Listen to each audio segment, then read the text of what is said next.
శత్రువైన మనవాడైన యుద్ధభూమిలో గాయపడిన సైనికులను కాపాడవలసిన బాధ్యత ప్రభువులదే. గురుదేవ, ఈ విషయములో మీకెందుకు సందేహం? సందేహం కాదు ప్రియ శిష్య, ఇది వాస్తవము. కొంత అలక్ష్యం జరుగుతున్నది. అలక్ష్యమా? అదేమిటి? వింతగానున్నది.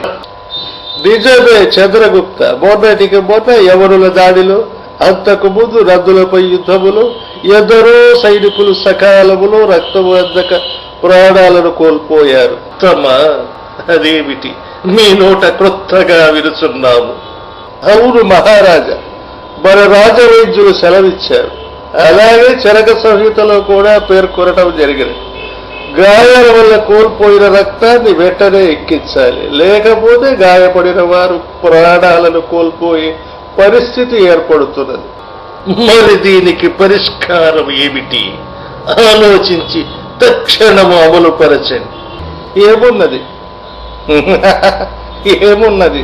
స్వచ్ఛంద రక్తదాతలలోని మానవత్వాన్ని మేలుకొలపాలి. అందుకు మనము నేల 4 చెరగుల శిలాశాసనాలు వేయించాలి, అలాగే చాటెప్పులు వేయించాలి.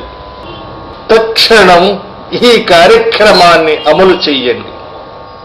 అందుకు వలసిన ధనాన్ని మన ధనాగారము నుంచి తీసుకోండి.